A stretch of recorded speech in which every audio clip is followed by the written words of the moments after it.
오늘 우리에게 주시는 하나님의 말씀 전도서 5장 18절 말씀부터 20절까지에 있는 말씀 보도록 하겠습니다. 구약성경 953페이지가 되겠습니다. 봉독해 올립니다.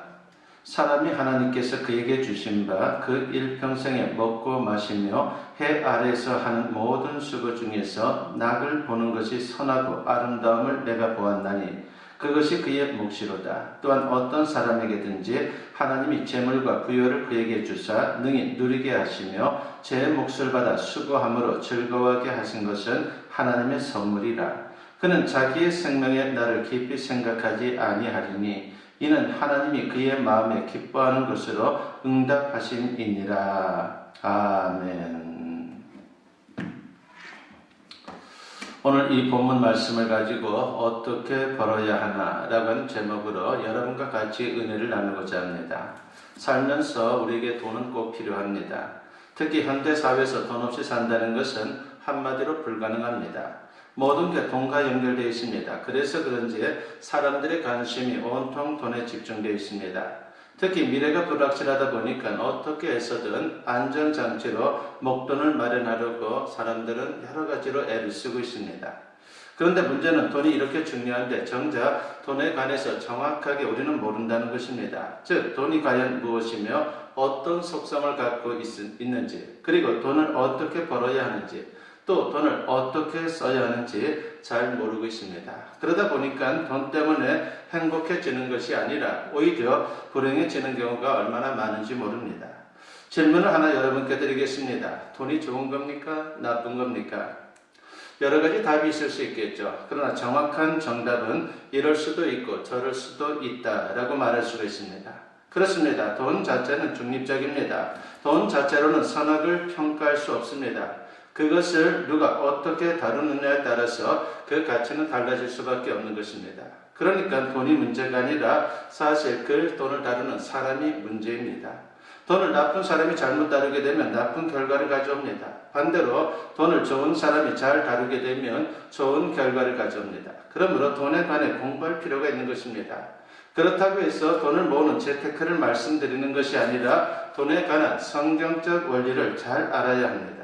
아무리 돈이 많다고 할지라도 돈에 관한 성경적 원리를 모르면요, 돈이 축복이 되지를 못합니다. 반대로 성경적인 원리를 알면 돈이 많든 적든 축복된 인생을 우리는 살아갈 수 있습니다. 그래서 두 번에 걸쳐서 돈에 관한 설교를 통해서 여러분과 같이 은혜를 나누고자 합니다. 오늘은 성도로서 돈을 어떻게 벌어야 하는지, 그리고 다음에는 성도로서 어떻게 돈을 써야 하는지에 관해서 말씀드리고자 합니다. 부디 이 말씀들을 통해서 돈에 관한 성경적 원리를 잘 터득하여 하나님이 주시는 재물의 축복을 잘 누릴 수 있는 우리 모두가 되었으면 합니다. 첫 번째로 생각해 보고자 하는 것은 성경적인 재물관입니다. 성경에서 말하는 재물관의 대원칙은 재물의 주인은 하나님이고 인간은 그것을 위탁받아서 관리하는 청직이라고 하는 것입니다. 우주 만물은 하나님의 피조물입니다. 하나님이 태초에 아무것도 없는 상태에서 천지를 창조하셨습니다. 그러므로 만물은 하나님의 것이다라고 말할 수가 있습니다. 시편 24편 1절에서 시편 기자는 이렇게 고백합니다. 땅과 거기에 충만한 것과 세계와 그 가운데 사는 자들은 다 여호와의 것이로다 라고 했습니다. 그렇습니다. 바로 이 모든 것들이 하나님의 것이다라고 하는 것이죠. 우리는 이것을 잊고 살 때가 얼마나 많은지 모릅니다. 여러분, 하나님이 모든 것의 주인이 된다라고 하는 것을 우리 마음에 꼭 새기며 사는 것은 너무나도 중요하다라고 말할 수가 있습니다.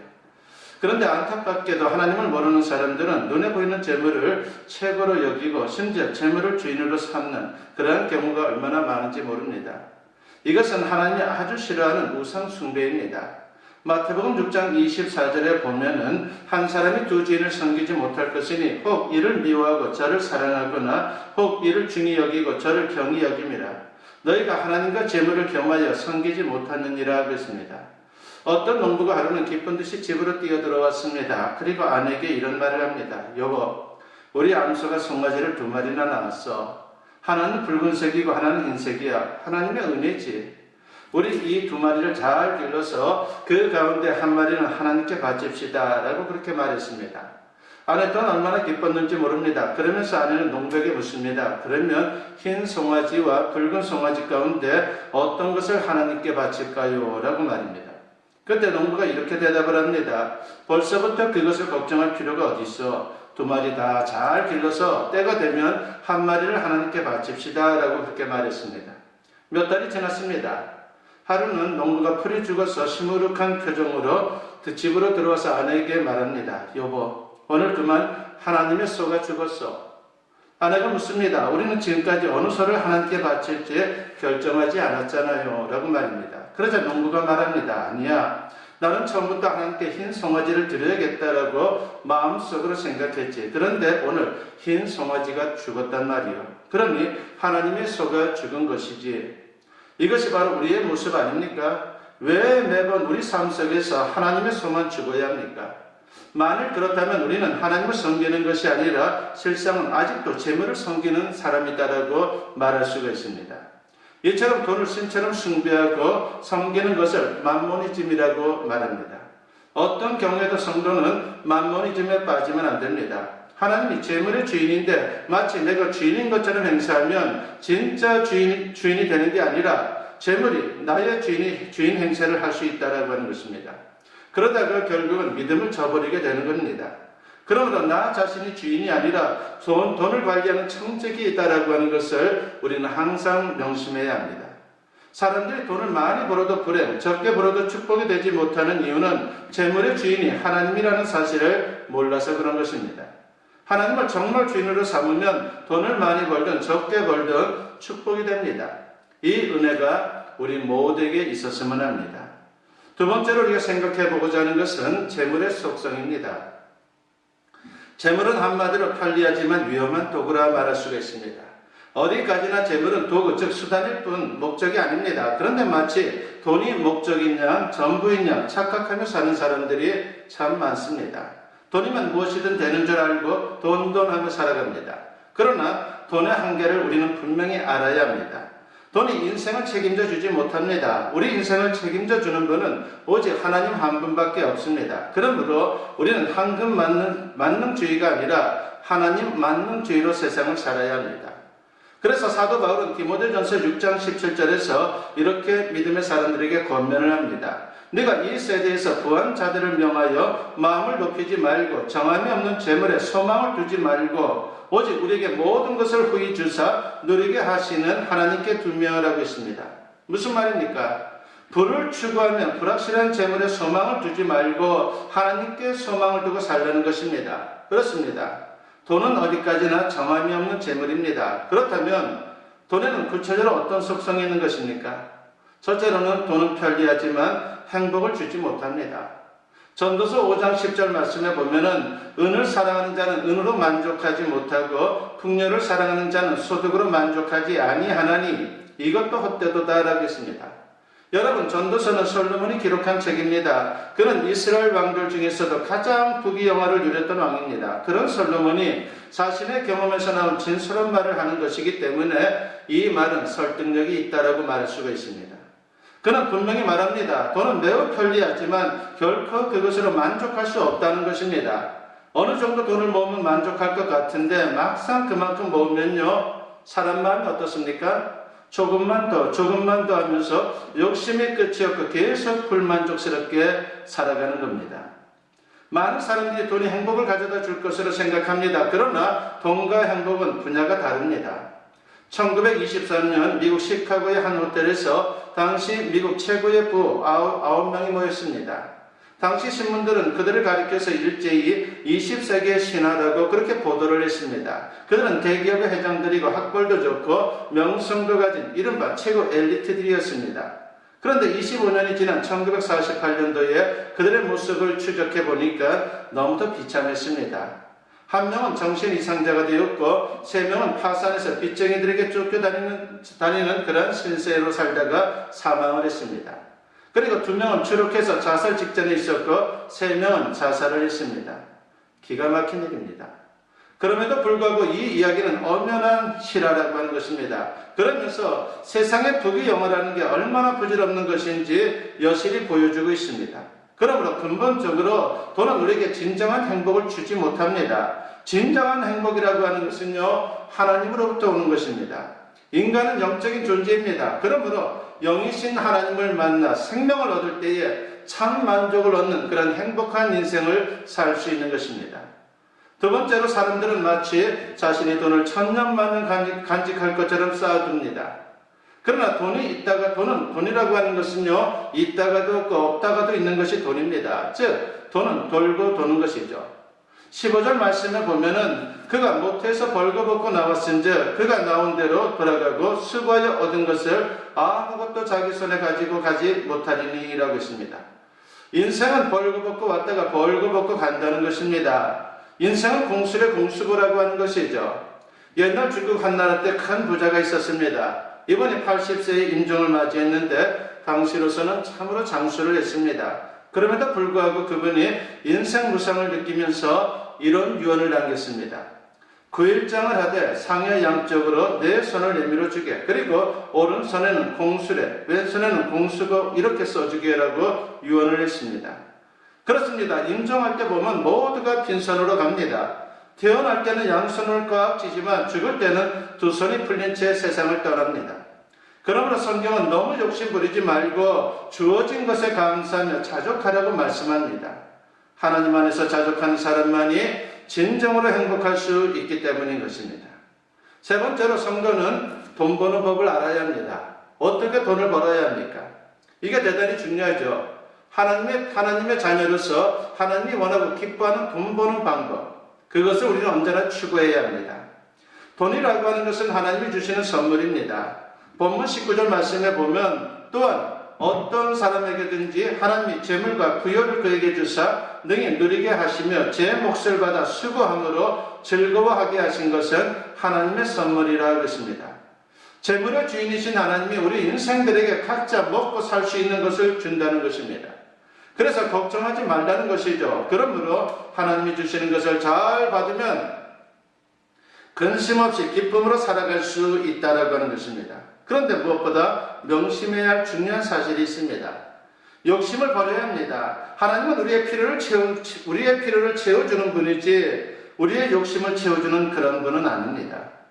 우리가 돈을 벌 때 지켜야 할 원칙이 있는데 그 중에 가장 중요한 게 정직입니다. 18절 말씀을 보면은 사람이 하나님께서 그에게 주신 바라고 했습니다. 하나님이 재물을 주시는 것이기에 하나님 앞에 정직히 받아야 한다는 것입니다. 자기의 욕심대로 수단과 방법을 가리지 않고 돈을 벌려고 하면 안 됩니다. 거짓과 불의로 돈을 벌면 그것은 하나님께 받는 것이 아니라 훔치는 것입니다. 그래서 잠언 16장 8절에서 지혜자는 이렇게 말씀을 합니다. 적은 소득이 공의를 겸하면 많은 소득이 불의를 겸한 것보다 나으니라고 했습니다. 돈을 좀 덜 벌더라도 정직히 사는 게 낫다는 겁니다. 우리의 일거수일투족을 보시는 하나님 앞에 정직히 사는 것은 참으로 중요합니다. 골로새서 3장 23절에 보면 무슨 일을 하든지 마음을 다하여 죽게 하듯 하고 사람에게 하듯 하지 말라고 했습니다. 사람 앞에서 눈가림하면서 트릭을 쓰면서 돈 벌지 말라는 겁니다. 비록 손해를 보더라도 하나님 앞에서 정직히 살면요, 하나님이 그 인생을 책임져 주십니다.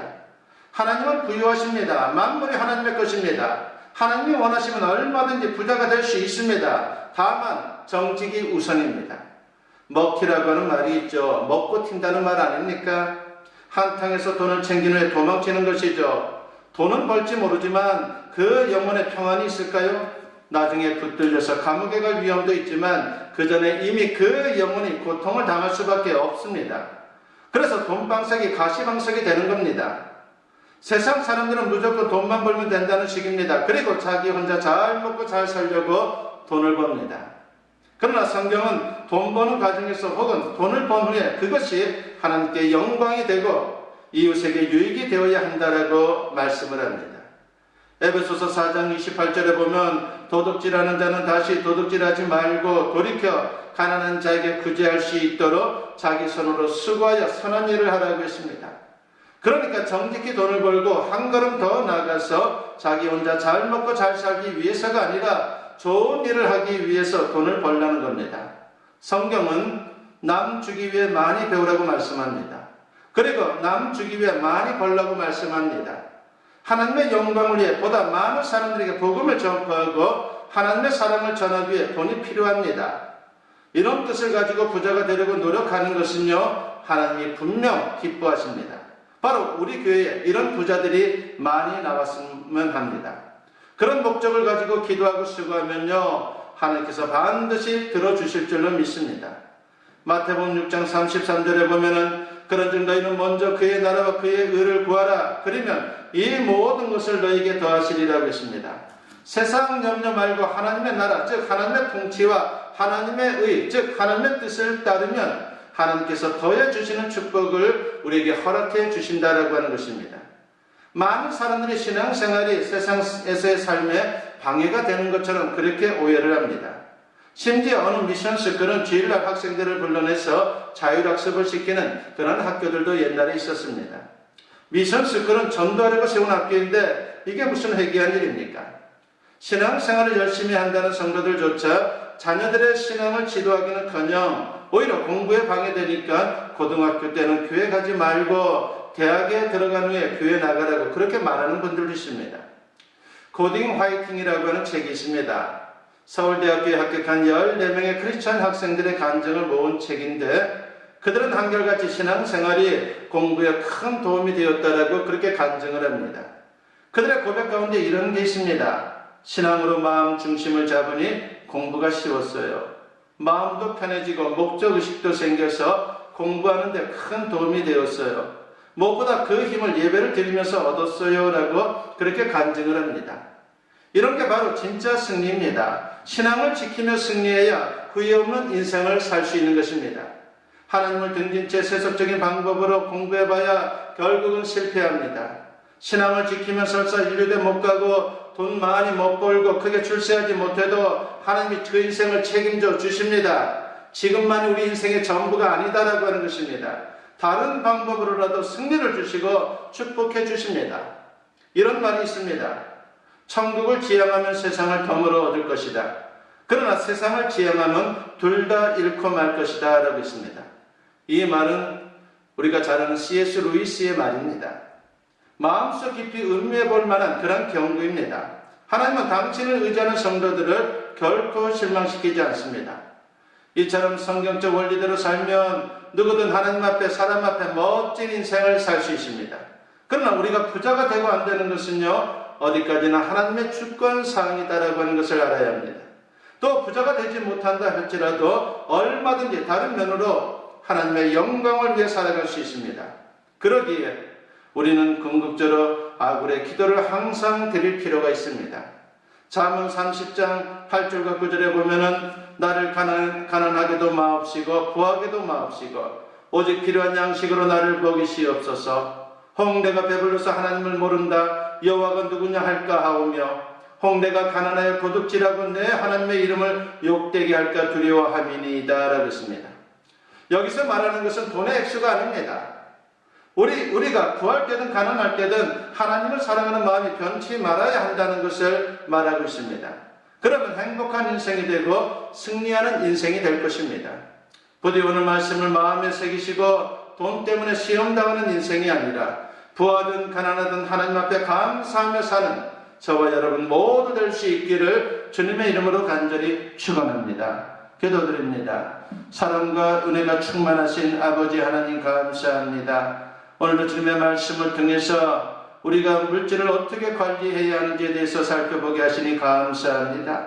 아버지 하나님 물질의 청지기라고 했사오니 주님이 원하고 기뻐할 만한 물질의 청지기들이 다 되어서 주님께 영광 돌릴 수 있도록 역사여 주시옵소서. 이제는 우리 주 예수 그리스도의 은혜와 아버지 하나님의 무궁하신 사랑하심과 성령의 감화감동 역사 충만하심이 오늘 주님께 예배로 영광 돌리며 이제 선포된 말씀과 같이 주님의 자녀로서 물질에 사는 청지기가 되기를 다짐하고 결단하며 세상을 향하는 주님의 사랑하는 자녀들 위해 지금으로부터 영원토록 함께 하시기를 간절히 축원하옵나이다. 아멘.